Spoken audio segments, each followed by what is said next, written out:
Hello and welcome to Balls on a Tray, the Two Johns Gaming Podcast. This is Season 4, Episode 3, and we're recording this the evening of Wednesday, the 3rd of October, 2018. I'm Tony Chandler, and with me tonight, Simon Allen. Hi, Simon. Hi, Tony. How are you doing? Did that sound well practiced to you? It's almost like you've done that once or twice before. I think you absolutely smashed that. Yeah, that was a very poor start, and I just got completely confused and decided to say that the season episode was the date, which was just fucking weird. You know, you never used to. You always. I've done many of these with you, and you. I don't think you made a mistake the first few years, but last few months, I feel like you're just dropping the ball a lot and you're having to redo stuff, Tony. I mean, what's going on? Something's Well, changed. changed in your life that makes you more tired. Yeah, it's almost as if, you know, a 5-month bundle of joy / chaos that's sucking up all my time and energy. But, no, I don't know if I can really blame baby Hannah for that though. But I don't know. I think maybe it's just old age. I mean, producer John could tell us about that. Sorry, who? What news of baby Hannah? How is she faring? She's good. She's a good kid. She sleeps through. Most of the other people who had babies around the same time in our NCT group are deeply jealous of the way she sleeps. She goes to bed about 10, sometimes midnight, and she's asleep till like 7:30, 8:30. That's exactly me. That's what I do. Yeah, you are a 5-month-old baby. That's really good. That's like 8 hours. Wow. Yeah, That's a it's good really baby. good. I mean, we're worried because like some people say that they can sleep really well and then they kind of suddenly like regress and start getting up at like 3 in the morning and 2 in the morning and all this. So far, she's a good kid, so she's not bad. I'm tired, but I'm not as tired as I could be. Nice. That's excellent. Yeah. That's great. Yes, it's good. Yeah, she's a good kid. Oh, I better introduce our special guest. Our special guest tonight, Mr. Jonny Cox. Hiya, Johnny. Good evening, you two. How you doing? We're good. We're good. How you doing? Just nodding. Looking at Simon. Doesn't Simon look nice and rugged and cool today with his little beard going on? He looks like a squaddy or someone who's going to steal my wife. Get away. He's looking quite smart. So you going to the gym? Do you live near an army barracks or something? My wife is cheating on me. No. I guess it's just what I look like. You know, Yeah. I don't know. You don't normally have a beard. Thanks, mate. Yeah.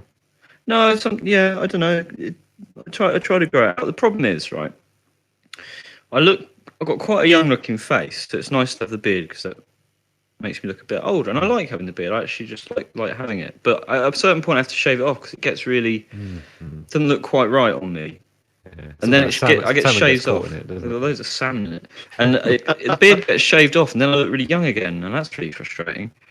So it's a perennial. There's like a window where I look all right. I think I look like a sort of wife stealing squaddy, which is what I'm going for. Yeah. But it's a very short window. Tomorrow I'll look like a vagrant. Yeah, so my beard growth is kind of weird. Like I can grow a beard that looks alright, but I've never grown a long beard because what happens is it gets like it gets quite long or even too long. I get really I start picking at it, right? So I'm at work and I'm always just picking it out. And then the next thing I know is I like go home and I've got like a massive like 50p size bit of completely bald beard. Where it's just I've just picked it out when I'm focusing at work. I'm not thinking about it and I just sit there picking at my beard. And otherwise I've got a massive bald spot, so then the whole beard has to go. And, people in mental institutions are very similar to you, aren't they? Very similar to me, except most of them are not on podcasts. They think they are, but they're not. In fact, actually, it probably is quite similar to that because it's like talking to yourself being on this podcast. Yeah, this is just a big. This is a big Shutter Island experiment thing where we've been told to something very bad happened to you in the past on a gaming podcast. You create That's a great part of like therapy. I love it. What was that? The Stanford prison experiment. That's what it's a bit like. Was you part of it? Was you? Yeah, feel free to. That was the prison wardens, right? The normal That people was right, who yeah. became And then they had absolute to Nazis. stop it because they just went absolutely mental. That's what I'm like. You say, put me in charge of a podcast, and I'm like Hitler, except less personable. And you end up in prison. Is that what you for war crimes. sort of record scratch freeze frame. You might be wondering how I ended up here. Well, it all started with a podcast called Balls on a Tray. So, Simon, just with regards to the growth, overgrowth, shaving off undergrowth, not shaving off your undergrowth. Hang on, he's not shaving off his undergrowth, No, is he? that was a completely different thing, and that was a private conversation. That will make you I look do young. apologise for bringing it up, Simon.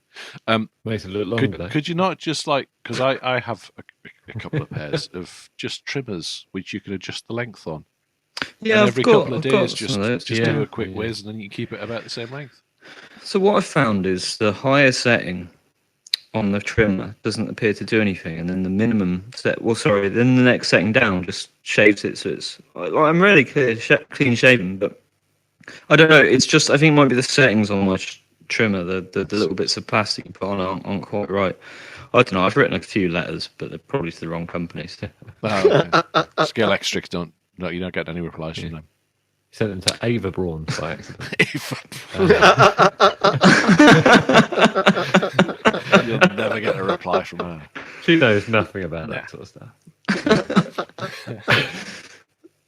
So what have you been up to, Johnny? I've not seen you for quite a while, mate. Do you know what? I've been away again. I've been to Vilnius in Lithuania, so another place that I've managed to tick off the European list.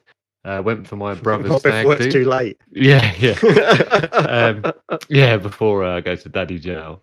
That's not what I meant. Yeah. But did you just drop a bit of news there that I didn't know about? Oh no!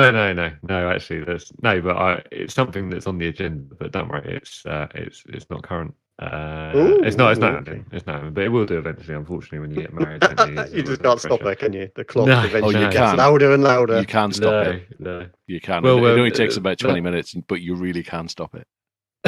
Yeah, but then you've got to go in and out of the hospital with tubs of jizz non-stop. We've discussed this before. It's a lot of effort, isn't it, really, frankly? Yeah. But it would have been easy just to get 2 bricks and just bang! One and done. Like Misery, but with bollocks instead of ankles. We kind of have a plan, but yeah, it involves probably another 14, 15 months. Basically, my brother lives in Australia, and he's just got engaged. I say got engaged at the end of last year.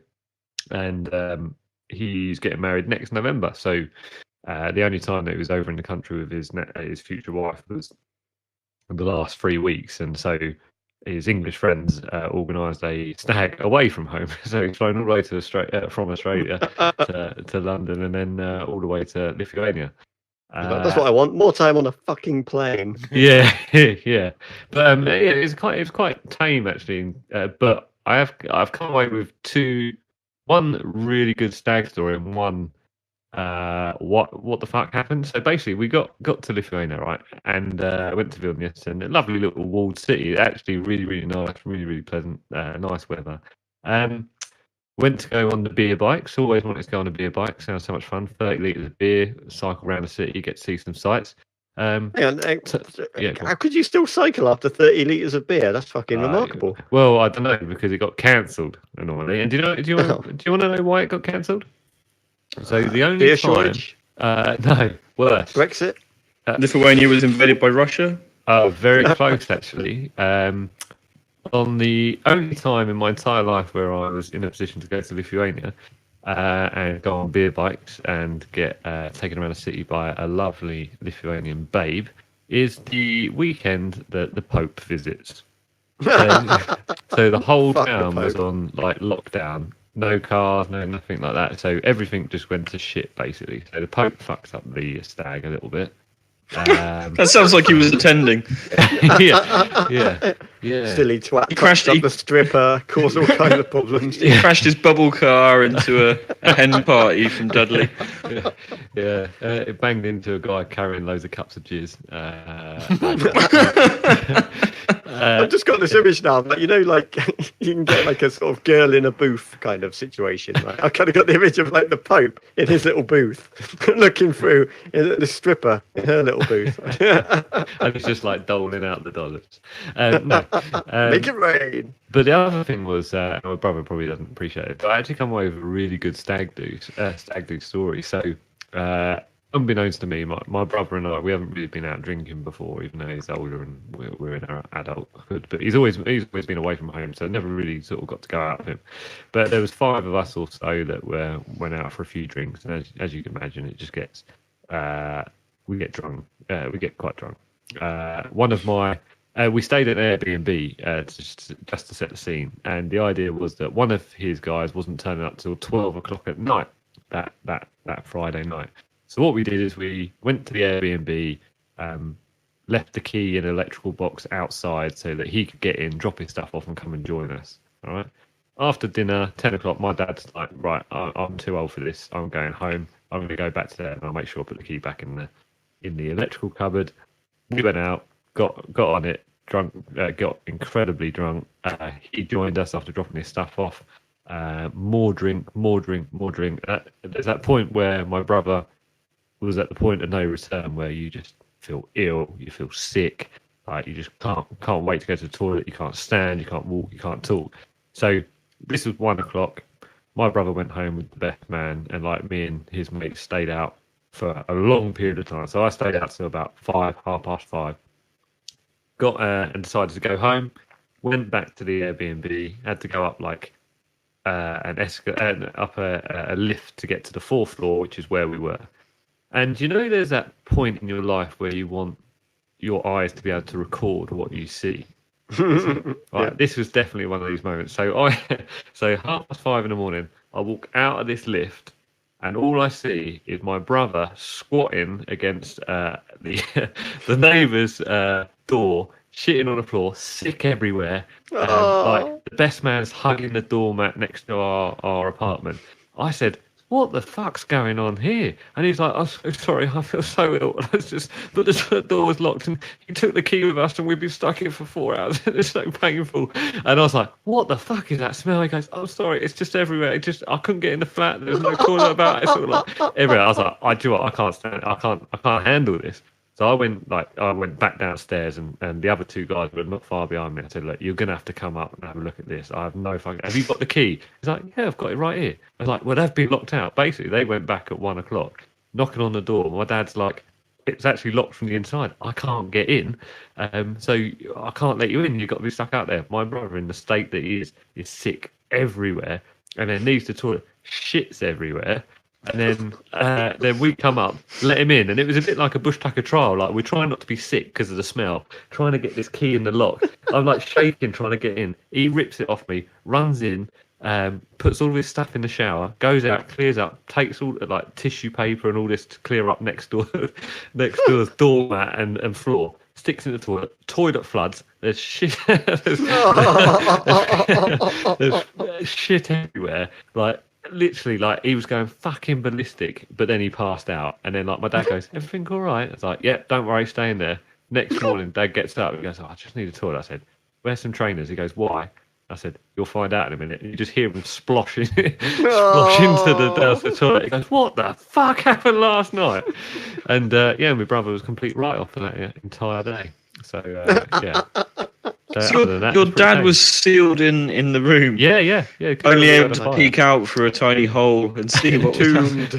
Two drunk English guys in Lithuania saying, God, that's outrageous. Everywhere. So yeah. So do you know what? That was it. I liked hearing that story because, like, someone that gave up drinking about 7 years ago now, I quite often miss it, right? And I think, that's good fun to go out and get pissed up. And then I hear a story like that, and I think, thank fuck, that's never going to happen to me. Yeah, he implicitly told me not to tell you that story, but I thought for the viewer, it was well worth it. Well, no one will find out. It's fine. I was just thinking to myself, have I been on a lot of stag do's? Is there anything that any particularly good stories that I'm not supposed to tell? And I thought, yeah, actually there are. Maybe I'm going to tell those. Yeah. Well, at least he lasted till 1 o'clock on my stag do. The first night I was in bed at 8:30 because I was so ill. Yeah. I went to stayed at a place that was on Airbnb recently, a little family holiday in the New Forest. Much tamer. Nobody was sick or shouting on the neighbours, Matt. No. Apart from Hannah, but she does that all the time. But yeah, it was like And I got a review. You get a review as a guest, and my review said, "Super clean people. Hope to welcome them back again," or something. And I was like, I wonder what yours said.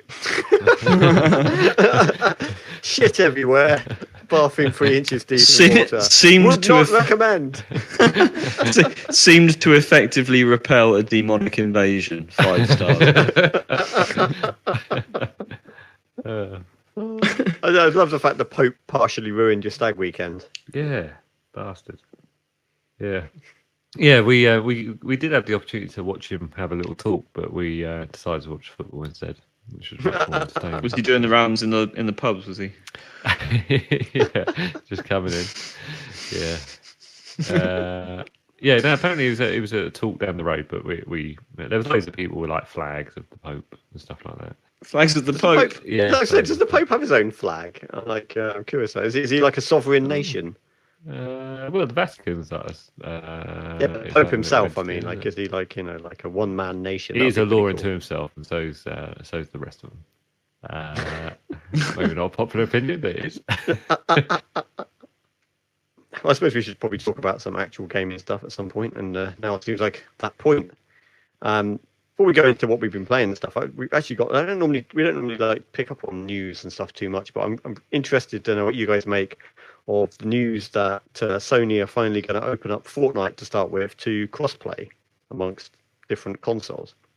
I was really surprised by this. We've said before, why would you do it when you're kind of in the lead position? When you're winning, yeah. Yeah, but now they seem to be changing their tune, and they've given all their sort of corporate blurb about we want PlayStation to be the best place to play crossplay, which is kind of a weird way of saying it. Surely, if everyone's playing the same game, it's not going to make that much difference. Yeah, maybe it makes sense to do it in the run up to Christmas. Yeah. I think it's interesting. I mean, maybe because we're so far away from being at school, maybe there is an issue where people do have PlayStations and Xbox and can't play together. Definitely. But for me, I think the most interesting thing is that this is predominantly. So if you think about Nintendo recently have just released their online service, and they've said actually these certain games are excluded from the paid service. One of those being Fortnite. Which kind of begs the question: are some games bigger than the platforms that they run on? And in Fortnite's case, the reason why this is happening is because Fortnite is a absolute cash cow and cash phenomenon that is just rolling in more and more millions of bucks each day. Do you think they literally said we're going to take it off PlayStation if you don't do it? I don't. Well, look, think off PlayStation, no chance. No, yeah, no. I don't know. I mean, yeah, Epic. I can't imagine doing that. But I mean, there's something there that shows that actually Fortnite is probably a bigger entity than some of the platforms that it's on at the moment. It's a bit of a weird one. I'm surprised Sony have gone back on it. Really surprised. Yeah, I really didn't expect it. I mean, Fortnite is probably the most obvious choice, I guess. I mean, the obvious other ones, Minecraft would be pretty good. Pretty much any of them. Your FIFAs, your Battlefields, almost anything. Rocket League was already cross-play, wasn't it? Rocket League is cross-platform with PC on the PlayStation, but you can't play on Xbox or Switch. People. It's not largely a moot point in that I'm sure you can't party up with. So if you're playing Fortnite or something, I'm sure you can't party up with Xbox or PC players. No, so. I mean Rocket League are trying to solve that with a thing called I can't remember what they called it, but they've got some sort of cross-platform party thing. I'm not really sure how that's going to work. I mean, from a business point of view, I can see Sony's apprehension in doing this. Well, they're winning, and I can see why Microsoft is sort of pushing for it. But does this not just take us down the path of one cloud-based computer entity that has all games that everyone can play, and consoles now begin to die a slow, painful death? I think maybe what it means is that Sony. I mean, I personally think Sony are probably just saying, well, we can stand alone. People are still going to buy PlayStation because they're going to want to play Fortnite and FIFAs, but they're going to want to play our exclusive games. And certainly for me, I've had the Xbox One now for years. I've had the PS4 for years. The only exclusive games I've really, really enjoyed have been the PlayStation ones. I mean, only exclusive Xbox game I can remember playing in years now is Gears of War. That was okay, bit of fun. Halo 5 I was really disappointed in. Gears of War was okay, but not brilliant. It was just a bit of fun. But there's some of the PlayStation ones have been absolutely stunning, like Horizon Zero Dawn, the new Spider-Man game that I want to talk about in a little bit. There's been lots of really, really decent ones that have either been first on PlayStation or exclusive to PlayStation. And maybe they're just relying on that. They're like, well, we've got a good enough platform of first-party games, and people will still buy PlayStation if all the third-party games are equal. Yeah, but I mean, so I think that the whole story about Sony not jumping in and doing cross-platform play for a long time. I don't think it's that important at all, really. I think that the only people that would be annoyed about it, really, and the only people that are ever genuinely annoyed about it, I think, were people who were playing games that weren't popular on other platforms. And if you loop in the PlayStation ecosystem, then you have more people to play against. And then I think that then the only other real impetus I could see for it to actually make any difference is if you were rifling off. If you were parents buying a console for your kid this Christmas and you were rifling off bullet points, that bullet point of you can't do cross-platform play in Fortnite might make a difference to some consumer, because it's at that level of complexity where they don't realise that you can't party up. So it doesn't actually make much functional difference because PlayStation's got enough players to support however much Fortnite you want to play. Maybe that's their thinking, but in terms of like who it actually matters to, as I say, like maybe if you're on the PC and there's only 10,000 people playing a particular game, but there are actually hundreds of thousands playing on PlayStation, then it becomes important to you. Likewise on Nintendo Switch, but it became a story, and it's part of this whole idea of almost a tribalism which we still have with like Nintendo, Microsoft, PC, PS4. It became this story that was important, but I think you actually analyze it, it doesn't make any difference functionally, really, to anyone. Yeah, I mean, as you say, when it's low player-based numbers, that's when it's really good. But Rocket League supports PC cross-platform play, but I actually found that people on PC seem to be scarily good, so I just turned that off. There's a Switch, so I turned it off. Never struggle to find a game. It never takes more than 20, 30 seconds tops to find a new match. Playing a Rocket League ranked game, and like it doesn't matter as much in Fortnite because it's not that good a game, but. If you were trying to play Call of Duty or Rainbow Six or something, it'd be a nightmare being paired up with PC players. Get absolutely annihilated. Yeah, did you see that Xbox? Another piece of news, they were talking about supporting keyboard and mouse is going to be an option for Xbox One players. I'm like, that's a horrible option. Yeah. Like, if I want to know if I'm playing against keyboard and mouse players, so I can say no. Because like you can't play against that with a controller in a competitive game. You're just going to get your ass handed. Yeah, like I play a lot of Rainbow Six Vegas, and I'm quite sure that my paltry performance would improve immeasurably if I had keyboard and mouse, and everyone else had controller. That would be pretty sweet. Preferably a controller that's broken, like one of those third-party Mad Catz ones that you give to your mate when they come around. Yeah, absolutely. Yeah, I don't know. It's a weird thing. I think the whole cross-play thing. I mean, I can see why it's a benefit to people, but I also don't think it's a big selling point personally for me. Yeah, I think the whole Fortnite thing in itself is just like I don't understand it, and I'm like, no, it is the children who are wrong. Definitely. I think it's just. I think with anything, it's just easy to pick up with a massively high skill ceiling, so it appeals to so many people. But yeah, I do believe in this. I keep hearing the story of like everything's going to go via the cloud very soon. We won't own physical copies of games. There will be one system that you move to, that you use. But whatever that looks like. But I do believe that would be probably one more generation, and that's it. I think. Problem is with that, and it's like it's all well and good for us all to sit here with our fancy fibre optic connections, but not everybody's got that. Certainly not all around the world. Certainly not even all across Britain.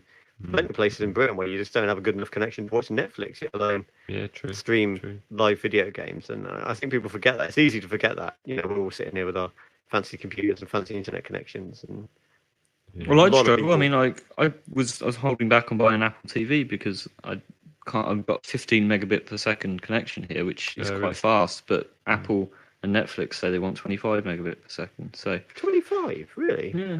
I never heard that. I mean, I used to use Netflix on my 5 meg ADSL connection. I never had a problem there. I mean, it's not hard. And something else. It's not a hard wall. Like, you can get away with it, I think. But that's what they say. I don't know. Interesting. I think that, It's not a slow collection. 15 megabits per second, probably faster than I can process information. Although I am very intelligent. Yeah.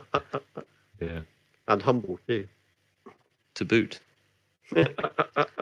Yeah, I don't know. I think you'd be fine with 15 megabits though. I mean, even if you're talking a 4K model, I don't think it should be that bad.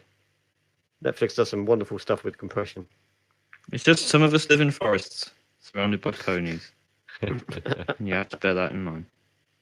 Yeah, well, this is the point. I mean, I think Johnny's right. Down the line, that's the point, isn't it? Like, less and less of your stuff is going to have much processing in it. It's going to be more done somewhere else and shipped out. Yeah, I think you're right about the infrastructure. It does definitely need to improve. I think I remember seeing a stat a little while ago. I think the average speed in France across the country is 130 megabytes per second. Like England, it's like closer to 10, I think. So yeah, there's a lot needs to. Yeah, and that's a lot of people with 2 meg and a lot of people with 150 meg, isn't it? It's like just a small technical point. Megabits. But it's yes, bits, you nerd. because a byte is 8 bits, so you're going quite an order of magnitude larger if you say bytes. Well, that's a bit-sized chunk of information. Thank you. You're welcome. Yeah, Is it because French people don't use the internet because they have much better lives? Or just too busy being French and chuckling at the English. Oh, look, I went on the Guardian website. They're leaving the EU. This is a slightly racist bit I've done there. What I liked best about it was that it didn't sound even remotely French. I mean, obviously the French chuckle was quite French, but then you sounded like, I don't know, like a German who caught his bollocks in a kitchen drawer. Well, I'm a Lithuanian, actually, who left the country after Jonny's exploits. A load of turds all over their doormat. Well, there's a back reference. That means I've got to keep that in now. What? You can't take the story about the turds on the doormat. That's basically most of the podcast so far. That's a You can take the French the racism on my part off as well. Again, a back reference that I'm going to have to leave in. Excellent. It's layers upon layers. God damn it. Well, I think it would, after I slagged off a lot of English people last time, that got cut. So I think if we cut Simon slagging off the French, then that shows, both sides of the coin. Yeah, I'm a balanced producer. So, all right.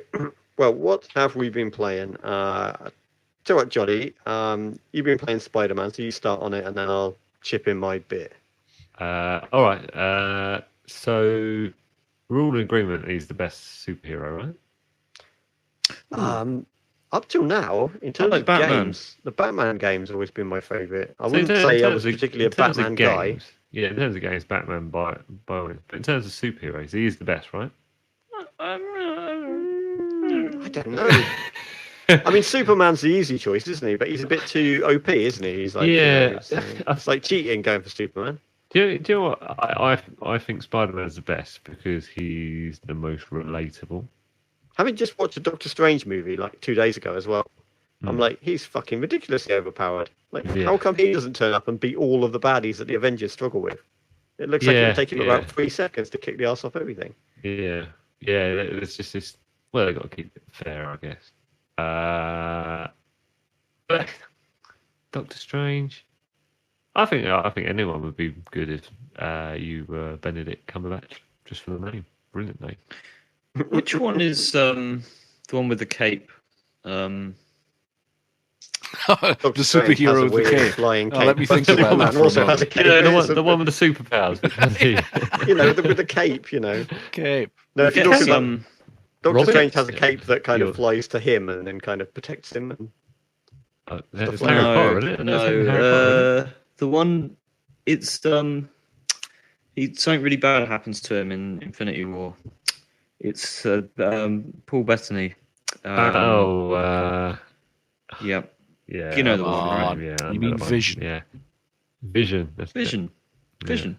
Yeah. Yeah, he's good, isn't he? Yeah, but he's not real though. Not bad is for a he? robot. Oh, he's not real. It's not real, and Spider-Man is. What? Right. Yeah, but the thing is, Spider-Man is relatable because that could have been us at school. Could have just gone into gone to this natural history museum, right? Accidentally toppled over or got bitten by a radioactive spider. Bam! Next morning, 6-pack, climbing buildings, absolute badass. I could have been Scarlett Johansson at school easily. Is that why you grew the beard to look a bit Put more on a gruff masculine? voice. Yeah. Ugly Betty, more like. So anyway, so I mean, for me, he's my favourite superhero because he's most relatable, and it's just nice to have a game that does all of the stuff that you want from your favourite superhero and more, and it's just brilliant. It's just absolutely brilliant. I just loved every minute. I've actually platinumed it now. I've finished everything I needed to do. Traversals, good, intuitive. Gameplay is fun, frantic, and also, I don't think, like, in terms of, I appreciate that we're well into the PS4 life cycle, but you can be swinging along through Manhattan, 100 miles an hour, jumping off buildings, clipping into the side of objects. Then you can fly down 80, 100 miles an hour into a group of thugs, beat them up when there's 20 of them around, then go and start web slinging again. I mean, from a technical point of view, it's incredibly impressive what it actually does with no slowdown. I didn't get a single bit of chugging along on my PS4 Pro. And it's just great. I played very similar to Super Mario Odyssey. I just smiled throughout because it just done everything that I really wanted from a Spider-Man game. I tell you what, like, there's a lot of parallels to be drawn to the Batman games in terms of the combat and that kind of stuff. But the traversal on Spider-Man is just so good. I mean, the Batman games were fun, and you could zip around the city reasonably quickly, but it feels slow. Spider-Man is fast. And you can fluid. The thing about Spider-Man I really like is it's kind of possible with a few button presses to just kind of like swing down a street, keep swinging, swing, and you'd whip across the city in no time. But much more fun is to go up really high and do like a jump down, dive down, and then do another swing. And I like to, when you like going down a street and there's a T-junction at the end of the street, I like to try and time my swing so I can swing up and just clip the top of the building. So like it's a whole load of like, you don't need to do it. There's no reason to do a lot of the stuff in the game, but it's so much fun just to challenge yourself as you're going from point A to point B, just to whip as close to a building or as close to the ground as you can. And it just makes it feel such a laugh. And what really amazes me is, as Jonny says, like, so you're swinging about, up in the top, you're at the top of the city, you're overlooking the whole city and you see this incredible city, beautiful lighting. And then you drop down onto the floor, you say, punch a guy, get into a fight. And then you just look around and the city or from the ground level is amazing as well. Impressive. Just the amount of detail. Like you should just walk around the city and it's almost like sort of GTA level of detail, but you've also got the rooftops and the buildings and you can run up the side of everything. And they do this wonderful trick, which I really enjoy, where they kind of almost put like a fake room inside the building. So as you're running up the building, you actually see rooms that you're looking by. If you stop and peer in the window, what you'll see is it's just a room with like a table painted on the back wall. So it actually looks kind of ropey when you stop and look. But you're normally whipping by. Hundreds of thousands of these individual windows, aren't there? Yeah, and I assume that they're just not there unless you're actually close enough to a building to see it, like some kind of technical trick. But it does a wonderful effect of looking like you're going past loads of actual rooms. Just at any point you could go onto a random building at any level, and it just generates there and then. I mean, it's just technically, it's just really impressive. And like you say, from ground level, I mean, that's understated. It's probably one of the best looking games on the console at ground level. And you're just walking around, they've got hundreds of people on the side streets. Puddles look amazing. Flora and fauna looks great. Cars, even like little squirrels and things running about in the parks and stuff, aren't there? It's like, it's just brilliant. But I mean, again, Peter Parker is very relatable. It's very well. The pacing of the story is very well drawn out.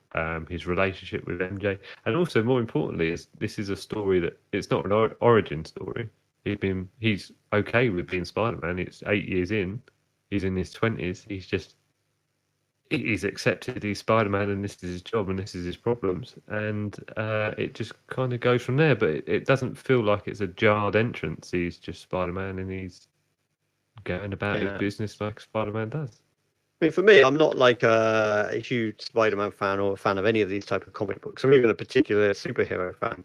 Um, but the Spider-Man, as you say, he's got all the quips and the funny comments, and when he's doing some of the sort of like sort of bases where you get waves of baddies, and he always has like a quip when a new wave of baddies come along, and all that kind of stuff. It's like it's genuinely quite funny, and they do get repeated, but it's not so often that it gets annoying, and it's just.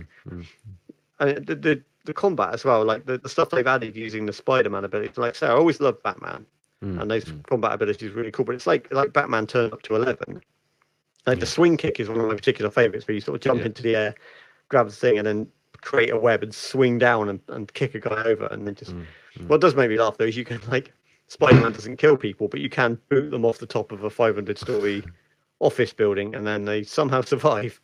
Yeah, like you can like smash fuck out of them with about 10,000 hits. You can even like some guys fire rockets at you, and once you unlock a certain perk, you can like web sling the rocket, spin it around, and throw it back at them. So you just literally throw an explosive rocket back at a guy, and he's like, "Oh, I'm fine." I'm pretty sure. As well, if you twat someone in the face with a drain cover, you're gonna die. That's not going to be pretty, is it? Yeah. No. But yeah, the thing that makes me laugh is when guys like in Batman, when a guy with a gun goes to shoot you and you get that kind of warning and you jump out of the way with your spidey sense, they'll very often shoot each other. And these guys like react like they've been punched when they get shot by like a volley of assault rifle rounds. They're like, "Ooh, that's going to sting a bit in the morning." Yeah. But that's just, I guess, games being games. But I think combat, brilliant fun. It is, yeah. But I also think, I mean, I'm quite a big fan of, especially Arkham Asylum. I thought that was exceptional, and I've obviously talked on the podcast about Arkham Knight and how impressive that is. It goes to show, I mean, not only how good Insomniac are, but how good Rocksteady are. That, I mean, they've done all that stuff 3 or 4 years ago, and done it incredibly well. You just made me think of one thing that Spider-Man's slightly lacking compared to the Batman games is the like the Riddler puzzles. They had all those kind of puzzles. Puzzles are there in Spider-Man? I was kind of hoping the Black Cat stuff was going to be that kind of thing, but I think we'll probably see that in DLC. Yeah, it's quite simple, isn't it? The thing I do like about it is like the collectible stuff is all like you can go there and you do a ping and get like a big beam that comes down, like like here it is. So you're not fucking about for hours. And what annoyed me is I didn't realise you could do that. So I was fucking about for hours trying to find one of the backpack collectibles. Like, and it goes like bing, bing, bing. You can hear it. And I got my surround sound speakers and I was like trolling around everywhere looking for it. And it was on this building and there was like a tunnel with like a train line going underneath it. And I was looking for this sodding backpack, looking everywhere. And I kept going into the tunnel and looking around, looking on the ceiling, and I couldn't see it. I thought, maybe it's not in the tunnel. It was going quiet. And I'll go up the building, I'm around the building. It's there for ages. And then eventually, I just by accident, I think, hit the button when I was somewhere else and pinged up this big, massive beam of light and this huge icon that shows you where it is. I went back there, and it was in the tunnel, but it was like behind a pillar. And I was like, thank God they had like this quickies. I would never have found it. I could have played that for like 200 hours and never found one backpack. I've just been there with a huge Simon-esque beard, just sulking and going, I can't find the final backpack. Yeah. But yeah, I mean, the collectibles are quite easy to do, which is nice, because a game that big, you don't want to be having to fart about trying to find collectibles. I like the way they're easy to find. I think that's kind of cool. Yeah. I do. Now I'm completely torn between Spider-Man and God of War for my game of the year. I mean, I know Red Dead's not out. I really enjoyed God of War. I thought it was just exceptional. I love God of War. I think I like God of War more than Spider-Man so far, but I haven't finished Spider-Man, so I need to get to the end of the story to make a decision on that. Yeah, it's really tough. I mean, great, 2 great games, really great games. I really enjoyed it. Yeah, I was trying to think. There was a couple of things about Spider-Man I was just really wanted to bring up. Obviously, the thing I was saying about like the effects and the look of it, and as you say, the way it flows, the traversal was just. Traversal was just really, really. It feels really fluid, but it doesn't feel like you're sort of webbing along on the rails kind of section. It just feels like you're fully in control of Spider-Man. It's a really clever way of doing that. I think that's what makes it really. Yeah, I mean they could easily have had it so you could just hold down a button, web across the streets, and you don't really control it much. But you got like almost full control of exactly what you're doing. And that makes it feel so much more fun than it could have just been you hold down a button and you effectively fly across the city, but you're swinging. Mm. But it's not like that. You literally choose when to let go of the apex and when you turn around. And it's easy, but makes you feel like you're an amazing player. You're like, look how brilliant I am at this. I can whip around the city this quick, which I think is a difficult skill to master in a game. Making something easy enough to do and be fun, but sort of hard enough to be skillful and make you feel like you're doing a really good job is it's probably one of the most impressive achievements. The game lives and dies on it, I think, that traversal. If you're Spider-Man, you've got to be able to do that cool web swinging stuff. Otherwise, it's just going to be shit, isn't it? It's like the combat's great, but if it was just a combat and you kind of like, it does make me laugh when you do the fast travel and you get like a cutscene of Spider-Man like on the tube, like in the Spider-Man costume. Yeah, that always makes me laugh. Just like sitting on the loads subway. of great little touches. Yeah, great little touches. Yeah, no, it's a wonderful game. I mean, that's Insomniac, isn't it? They made Ratchet and Clank games like that. Yeah, And also superb games. So yeah, I can't recommend it highly enough. I haven't finished it. I'm really looking forward to it. I just hope I can get it done before Red Dead Redemption 2, which is looking to be a life-consuming monster. And that would be under normal circumstances without a baby. As it is, I reckon I'll be lucky to finish it before Red Dead Redemption 3 comes out in about 2028. Are you getting Red Dead Redemption 2, Simon? No, probably not. Just not in the mood for that sort of game. I think I played a lot of kind of open worldy games in recent times, and I think I was less enamored with the story. And Red Dead 1, I thought the world was good. I mean, you're going back eight odd years, right? So, but being that kind of open world now with hunting and everything is pretty commonplace. Like, I'd probably play one or two of those games a year. So, I definitely get why everyone's excited about it. I do really get that. I think I've just burned out on that sort of game. you can get open world fatigue, can't you? Absolutely, yeah. There's a lot of it, a lot of them now.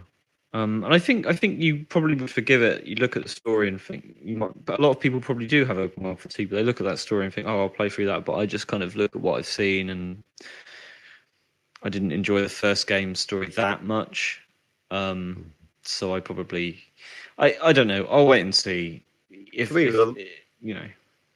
With the Rockstar game, though, it's almost like that'll be open world taken to the next level, isn't it? You just know they're going to do something pretty special with it. Yeah, and like if they deliver on some of the stuff they've implied, so like the depth and the kind of authenticity of the world, it could be quite a unique game. You know, like if it's persistent in certain ways, and if there's a level of detail in that world, you know, in the towns and everything, and it could be a kind of a unique thing just for that, and it might be something I get just so I can go in and just kind of cause havoc and see that sandbox interact with itself. I mean, that's probably the part that's really interesting to me, and the graphics as well, and the sense of place. But you know, at the moment, I'm mired in The Witcher, and like the idea of playing another game where I get on a horse and ride around is just, it's not an appealing one. Like I want to get through The Witcher.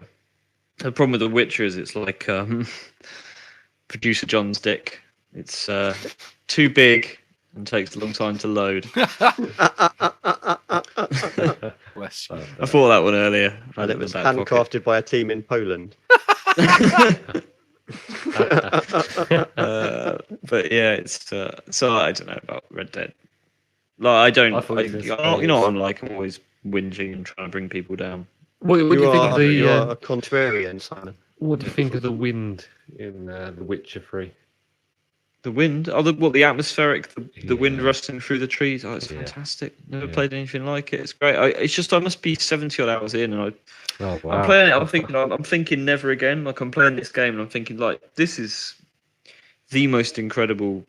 In some respects, the most incredible and unique game I've played. In some respects, it's not, but in some ways it is. And I'm sort of playing it and thinking, I'm not sure I ever want to play another huge video game again. Yeah. There is a hell of a lot in that game, isn't there? And plus, if you do DLC, I think. See, that's the problem. I've got the DLC. I think play it. Yeah, I think one of them is as big as the original game. I think.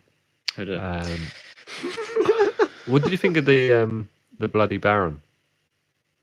That was a really cool quest. Like save videos of stuff that I think is cool on my PlayStation. I save more videos of The Witcher, considerably more than any other game. Like, it's not, the story's interesting, and the world they've created, or the writer originally created, is fantastic. The world's very, very interesting world. But the actual plot itself is fine, but I can't say that it's gripping to me. But what keeps me watching and not skipping cutscenes is the writing, almost incidental writing. So just the quips people come back and forth across with. It's just very well written at times. I appreciate that. Did you play it then? Yeah, I played about 25 hours of it. And So you got into the first town then? yeah. So I think, yeah, probably right. Yeah, there was two things that stopped me from continuing. One is never played a Witcher game before. I don't think it matters that much, but I did feel like I missed out on some of the lore. And another one is similar to Skyrim. I mean, I played a considerable amount more Skyrim. I got to the stage where it turned into work. I had a quest. I had like so many side quests and quests to go and chase. I get to a point where I'm like, I'm just ticking these off like I am at a jobs list at work, and I'm not enjoying it. I'm actually trying to satisfy my own OCD, and I do find that with RPGs. I've kind of taken a bit of a break from RPGs since The Witcher, for that one reason, if I'm honest. Yeah, like I had to stop myself doing all there's loads of question marks dotted around the map, and I was going around clearing them. I had to stop myself doing that. So what I'm doing is I'm just doing all the quests that have cutscenes and proper Some of them are pretty dull. Some of them are just genuinely interesting. They go in weird directions. So it's always worth playing them because you don't know. Yeah. It's funny actually. I was listening to a podcast a little while ago about Tony going through Zelda, and I think in that episode, or maybe another one, you was talking about how sometimes not going down the critical path, you kind of get bored of the stuff around it, and that you lose interest in the game. And that's definitely happened. That's definitely happened with The Witcher, Fallout, Skyrim, and it's weird, isn't it, to try and get that balance of being able to get the experience that the developers wanted you to experience, but also balancing it with not spending 100 hours in a game world just to be able to tick everything off and say that you've experienced everything. I was thinking about Simon the other day, and there was a couple of articles about. Yeah, I was in the shower. Yeah. No, I was thinking about Simon. I was reading Twitter, and there were a couple of articles about.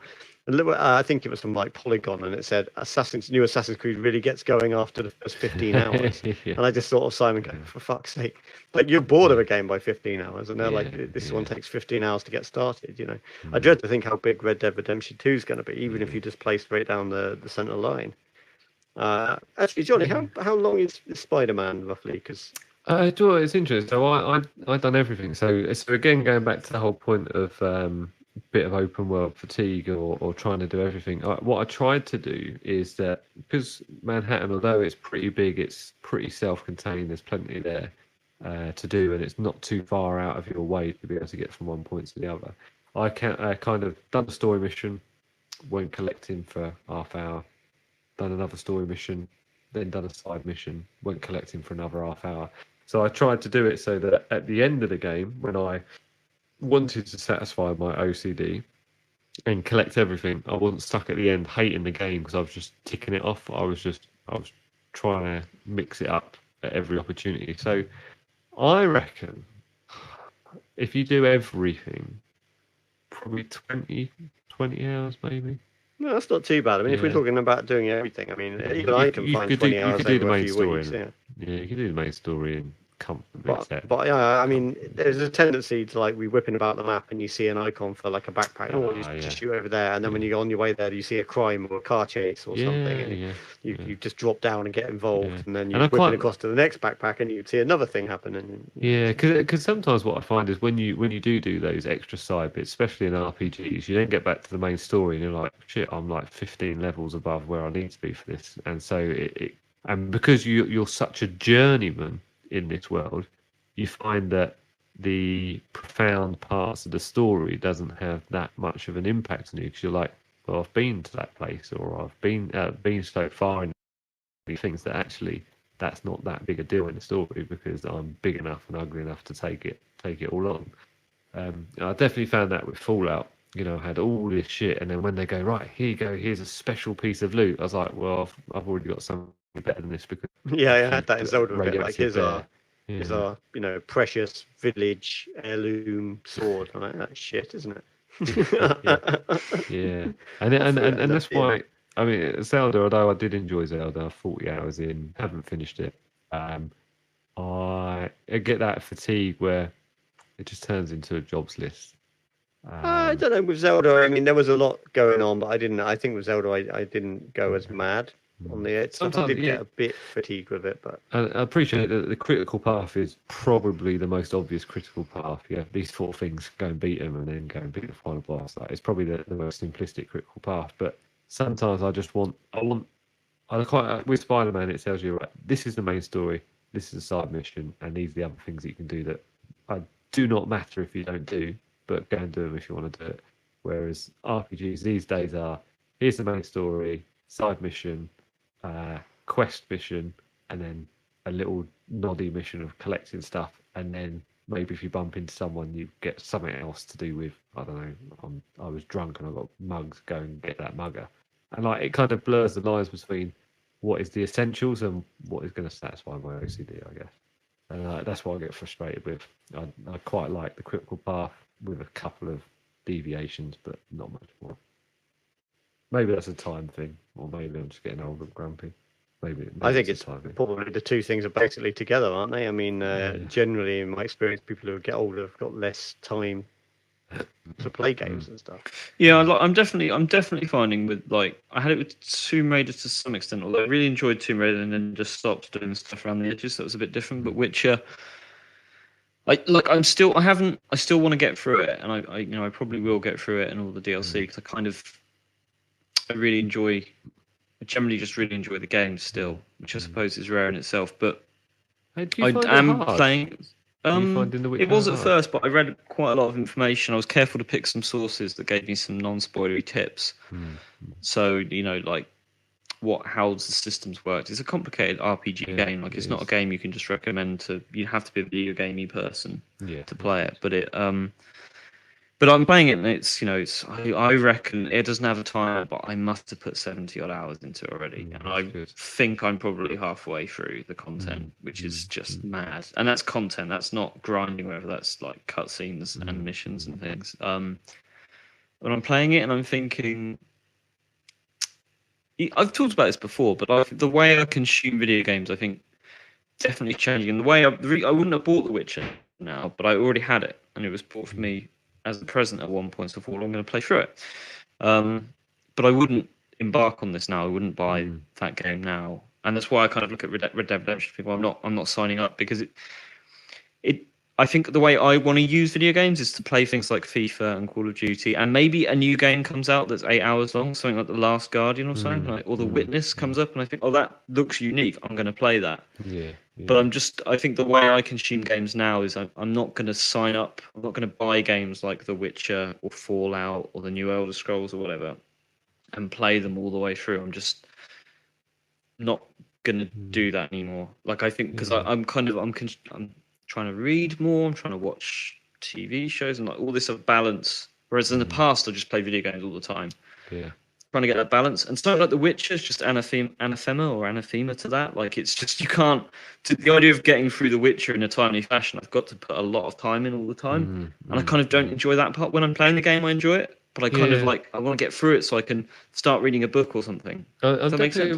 Definitely, it definitely does. I think you get to that stage where your game collection becomes loads of stuff that you've already played before, just with a prettier skin. I found this. I picked up Dishonored 2 a little while ago. It was only a tenner. I was like, and I haven't put it in because I'm like, I've pretty much already played this game before. It's just a sequel. It doesn't offer Dishonored anything 2 new. left me really cold as well. Yeah. I loved Dishonored, absolutely loved it. Couldn't wait for a sequel. Got it, played about an hour, and then never played it again.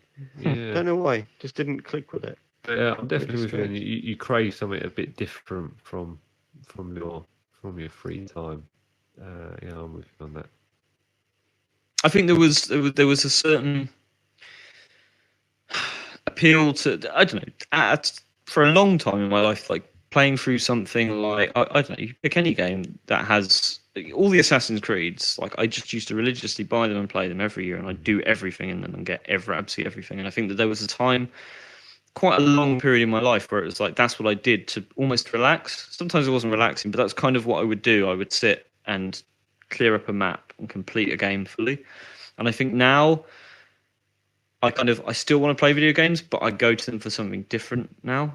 I go for them probably for actual either competitive stuff to kind of prove myself to myself, or like a relaxation. And something vast like The Witcher doesn't quite do that. As I say, I'm playing through it. It was bought for me. I kind of want to see it through, but it's just a bit too all-encompassing. A big RPG like that, it's just a bit much. I mean, yeah, it's interesting you say about relaxing. I mean, I think Red Dead, I'm looking forward to it. I think that's going to be weirdly quite a relaxing game to play. Yeah, and for a lot of people, I think it will be, because it's going to be quite a tranquil environment. And who knows, maybe I'll buy it and I'll love it. But actually, you know what, it's one of those things I'm itching to see it. They keep releasing all these gameplay videos and stuff, and I'm like, I kind of want to play it. I'm going to play it. I don't want to sit and watch hours of gameplay videos. I'm just going to wait and play it. So I kind of don't want it all spoiled for me. Yeah. It's interesting, Simon, what you're saying about Assassin's Creed.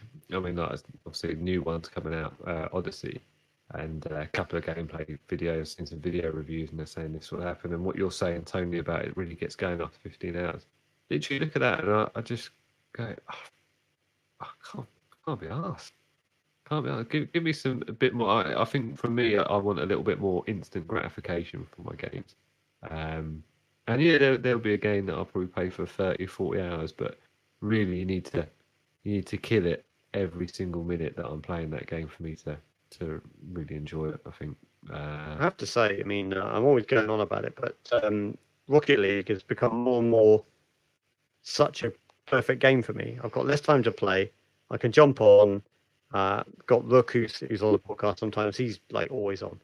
So I can jump on, I can play 30 minutes of Rocket League and then go off. So if I've got a half an hour session where Kirsten's looking after the baby, I can jump on, play 30 minutes of Rocket League and go.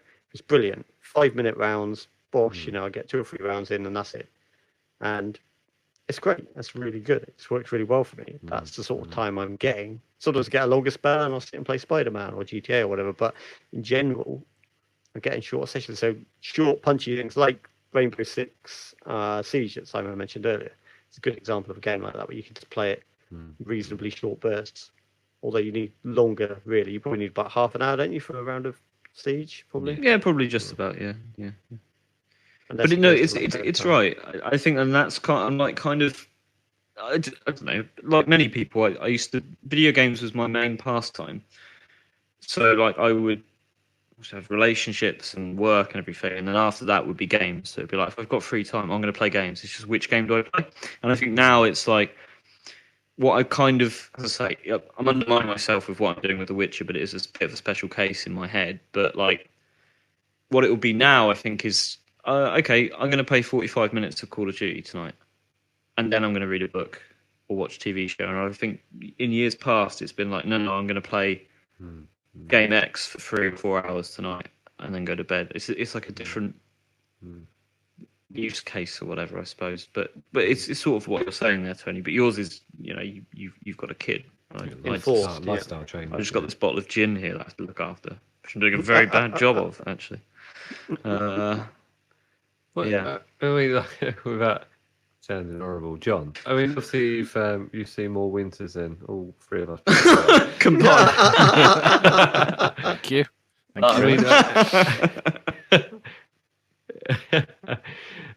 So how's things changed for you? I mean, you consume video games probably as much as all of us. How do you feel like yours has changed over the years?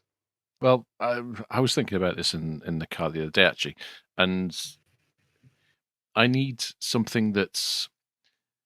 I'm quite an obsessive person. I obsess about things and I obsess about people, but I get involved and I need to basically see something all the way through to some kind of conclusion.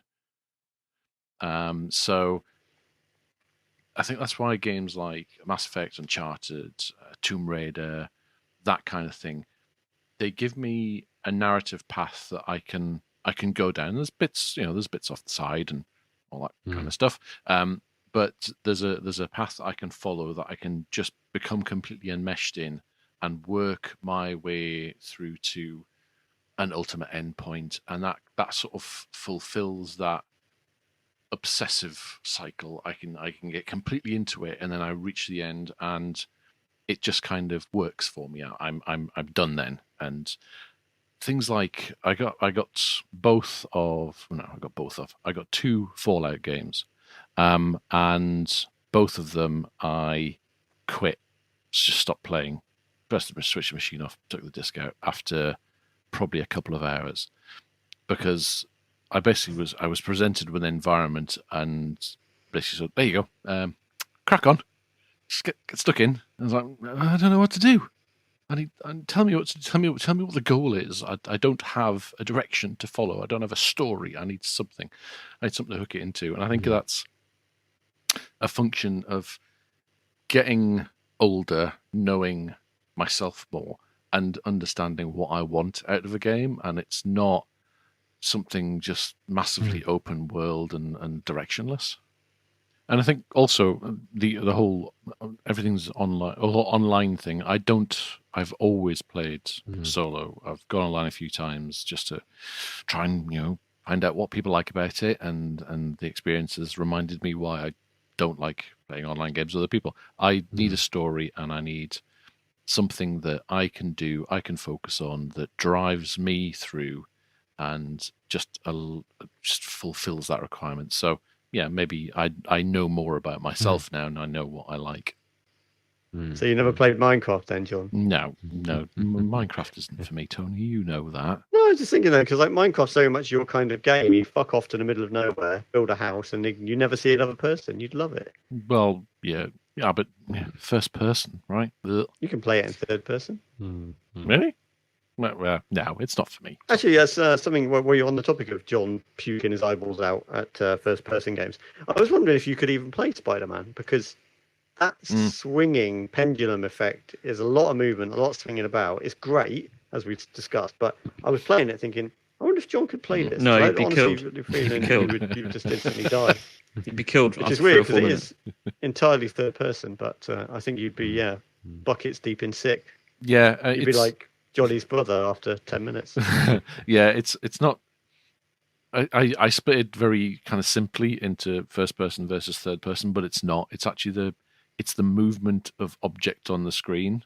For example, race cars are typically it's a first person view. I use bonnet view, but the movement of the stuff on screen is very much controlled. I know what to expect.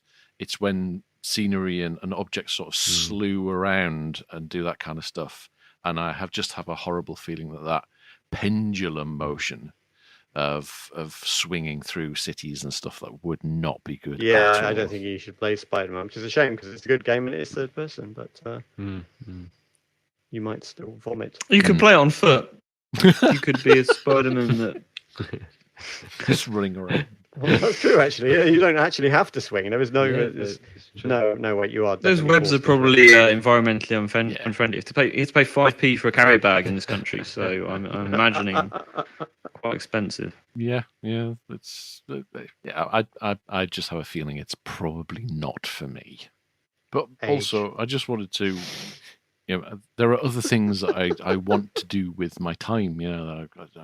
Models and painting stuff and building 3D printer and there's all kinds of editing hours of shite out of this. Yeah, all that kind of stuff as well. There are just and I kind of like spending time with Sarah as well, because it's a thing that I kind of want to do every now and again. So time constraints hit as well. Oh, you've got a desire for that. I don't have a desire for that. She comes and gives me a bollocking and says, "Are you going to spend any time with me?" And I'm like, "Oh, well, I suppose I did sign that contract." Yeah, you did. It says more about you than me. It's a question for you, John, regarding your obsessions. Did you finish your 3D printed tool neck? That was looking pretty interesting last time you showed it off. So I've been slowly gluing bits and pieces together while I've been doing other things as well, and I'm currently building another 3D printer. So that's taking up time. But yes, so I've got it here. So it's here don't know if you can see it. This is where we are currently. I can't wait for that long neck. So, I really can't. So it's great. Yeah. So it's about sort of what's that, 12, 15 inches, 13 inches tall, something like that. Oh wow! Neck and body. Oh yeah, we see it. And it ain't got no legs though. No, it's like Johnny's brother again. So he's a front leg. I'm holding it up. What batteries does it take, John? We need a picture of this on the post, I think, so people can understand. Yeah, I'll put something. So this is the back leg. Oh wow! Fits in. And how many parts does that come in, John? It serves as a handle. Something like that, yeah. Wow. And that's the one that the lady at the emergency room can grab and pull it back out. I'll tell you what, when you properly colour that, that's going to look yes, great. I'm looking forward to getting it all together and painted up and detailed and textured and weathered and all that kind of stuff. It's going to be, I think it's going to be pretty. Do you think a mouse is going to climb up on top of it and jam a spear into it? And get information about collectibles in your living room. Teeny tiny little alloy. With that in mind, I put a post on Facebook a little while ago. You may not have seen it. There's a company, and I can't remember their name.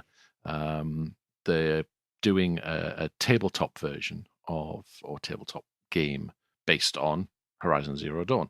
And it's kind of encounter driven. So you've got different phases. You've got your setup phase and your exploration phase and your encounter phase and your finish off turn down phase and stuff like that. And it's on Kickstarter or Indiegogo. I think it's on Kickstarter. And it's I went through and I chucked a bunch of money at it. But basically you get figures, and all of the figures are scaled. So you have an Aloy, and she's about inch and a quarter tall, something like that.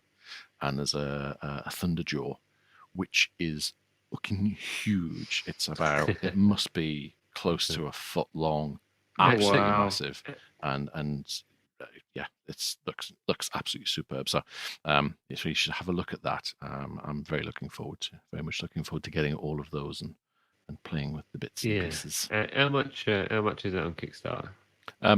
So the base thing is £100, but the full set's £280. Oh, that's it's not that much though.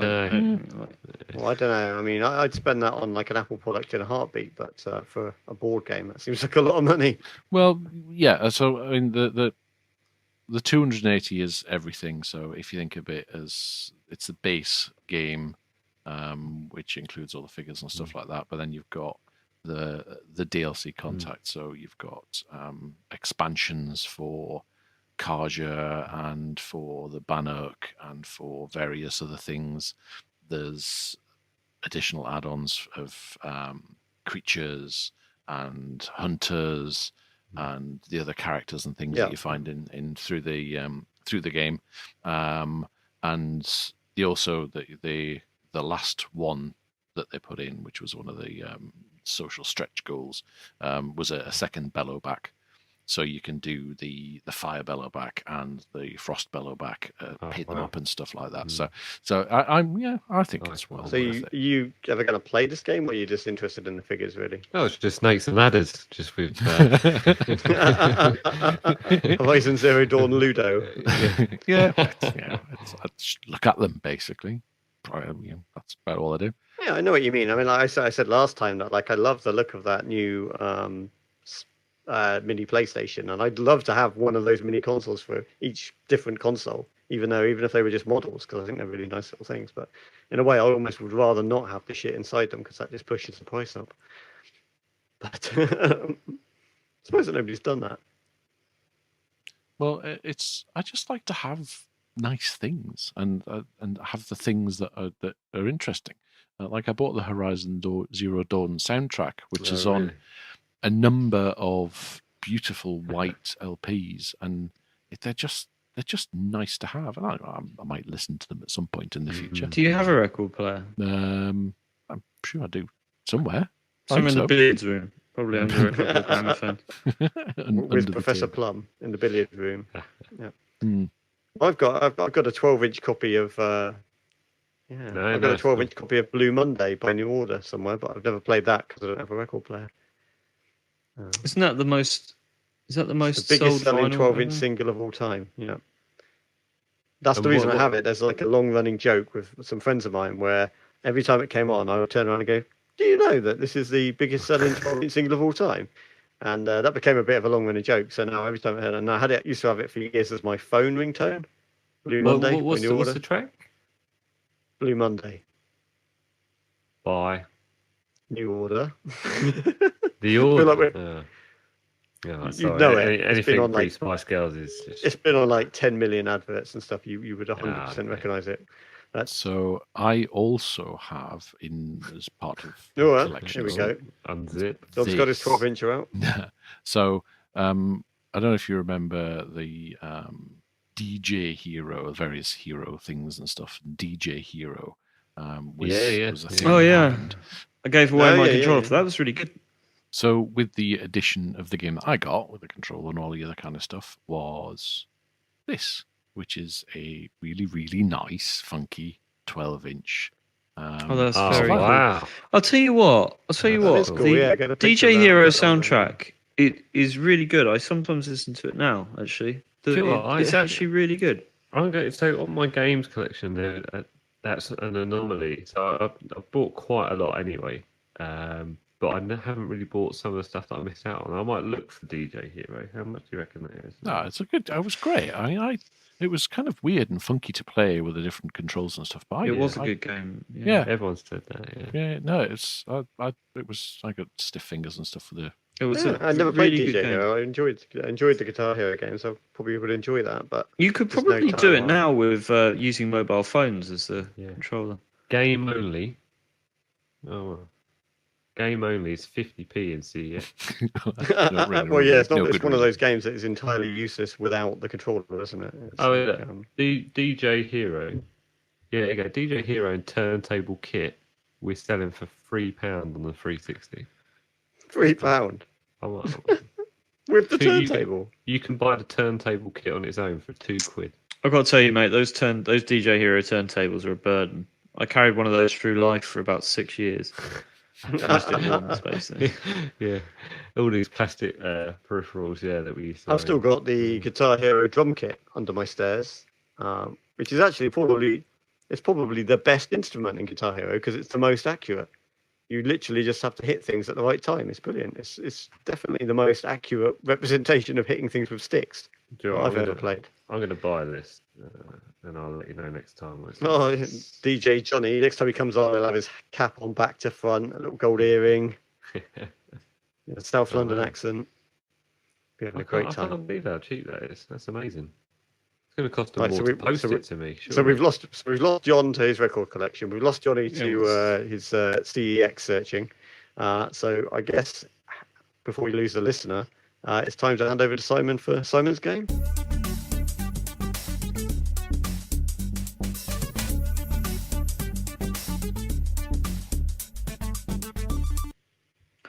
Hello and welcome to Simon's Game. It's currently 1-0 in the series to Tony, as I understand. /no. For those who don't know, I will read out a series of 10 clues. I am a video game character this time out. And Tony, Jonny, and producer John have to compete to be the first to guess my identity. I read a series of 10 clues. They get one guess each per clue. To guess, they say stop and blurt out their answer. Remember, I'm given all the information, I'm given all the quizzes, and all the decision making is made by the Simon's Game board. So we should bear that in mind before going into this. Is This this like? particular- I just realised, you know how like the Pope is supposed to be like God's, embodiment on earth or whatever. That's you for the Simon's Game board. Yeah. Do you travel around in a little car with like a glass booth on the back? Ruining Who's on stag-do's? the board? Who's on the board? Because I can imagine it'd be you, Diana Ross. the other Supremes. Just you and Diana Ross. That's what I can think of right now. Yeah, we argue a lot. But we also bang quite majestically. Clue number one. Remember, Remember, I'm a character. Well, you certainly are characters. Because I am a character doesn't mean that I have character. Clue number 1. I'm very wealthy. Clue number 1. I'm very wealthy. Stop. Batman. Nope. Stop. Is it the guy out of Fable 3 that you're on charge I'll stop you there. No. Clue 2. I live in LA. Clue 2. I live in LA. Stop. Is it Michael out of GTA 5? No. Clue 3. My second name is a first name. Clue 3. My second name is a first name. Clue 4. I'm in my 30s. Clue 4. I'm in my 30s. Clue 5. I've been in roughly 10 to 20 different video games. At least. It's hard to say. Clue 4. I've been in roughly 10 to 20 different video games. At least. It's hard to say. That's lazy research. That's fucking lazy. You won't believe the level of laziness. Clue. Okay, it's clue 6, isn't it? So clue 6. I have big hands, presumably. Clue 6. I have big hands, presumably. Clue 7. I first appeared in a game in 2013. Oh wait, 2003. Stop. Is it Wayne Rooney? No. Clue 7. I first appeared in a game in 2003. Clue 8. I'm a slam dunk of a video game character. Stop. Is it Steph Curry? No. Stop. Michael Jordan. No. Oh. Clue 8. I'm a slam dunk of a video game character. Clue 9. I'm the most impressive sports person that Simon has ever seen compete. Clue 9. I'm the most impressive sports person that Simon has ever seen compete. And clue 10, final clue. My name rhymes with LeJon Brames. Stop. Ron James. Ron James. Balls. I'm going to give it to Jonny. Yeah. Lovely stuff. All right, let's go through the clues. Believe it or not, I didn't get into that last clue. Video game character LeBron James. All right, so clue 1, I'm very wealthy. Clue 2, I live in LA. Clue 3, my second name is a first name. Clue 4, I'm in my 30s. Clue 5, I've been in roughly 10 to 20 different video games, at least. Clue 6, I have big hands, presumably. Clue 7, I first appeared in a game in 2003. Clue 8, I'm a slam dunk of a video game character. Clue 9, I'm the most impressive sports person that Simon's ever seen compete. I saw him play live at the Olympics in 2012. Oh, wow. And I'd never seen such dominance in a professional sport. And clue 10, my name rhymes with LeJon Brames. So there we go, video game character LeBron James. So Jonny has put the guests at 1-1 with Tony, and producer John has 0. And that's the end of Simon's game.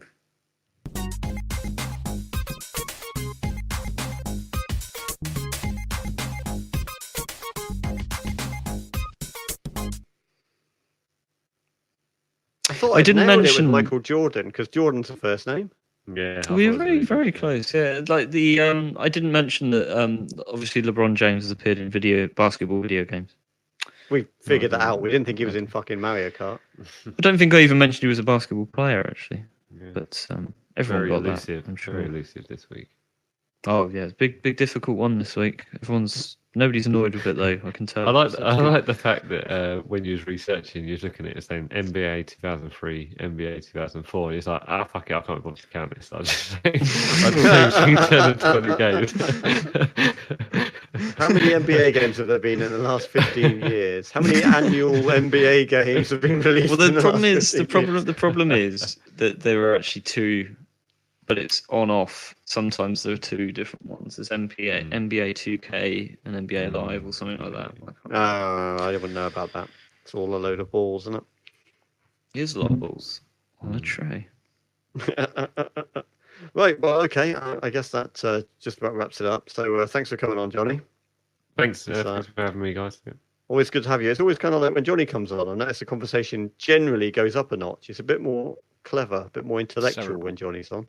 And then Really? at the start, that was all We were vomiting talking shit. about shits on doormats at the start. Yeah, you but sure? at the start, and then afterwards, it always gets a bit thoughtful with you, Jonny. Yeah. He's one of my. He's among my favourite guests. He's in the top sort of 6 or 7. I might even push him to top 5, but always good to come on. Thank you. yeah, it's good to have you. Honestly, you had a touch of class to it that someone like Chris doesn't bring. He's just stopped day, washing himself with a rag on a stick going, you what? I was talking to him the other day, and he was annoyed because producer John called him out on our mini release, the episode 2.5 that you might not have heard. Yes, which was just us talking about mothballs. It was just nonsense. And John took the piss out of Chris in the intro to that, and Chris was like, "He's agreed. Why did I get fucking lumped in with that twat?" He's going. But it amused me, so I'm sure we'll have him on soon enough to fight his corner and call John a twat. But yeah, so thanks for coming on. Thanks for producing, John. Thanks for co-hosting, Simon. And thanks for listening, listener. We'll see you all next time.